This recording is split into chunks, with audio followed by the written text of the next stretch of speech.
Mīlestības zīmē. Mīlestības zīmē piedzimis bērns, laimes krekliņā vienmēr būs tīts.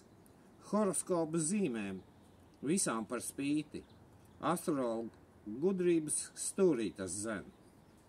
Mīlestība augot, ziedot un plaukstot, mīlestības valodu apguvis bērns, nespējas nekad iekļauties rāmjos, kuri ar sirdi tam pretrunā būs.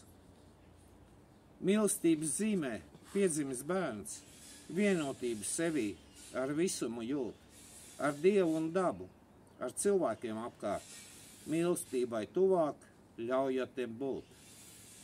Horoskopa nespēja ietekmēt bērnu, mīlestības zīmē, kurš piedzimis reizi, astrologus mulsinot ar savu gaismu, tas visumā kā pati mīlestības zied.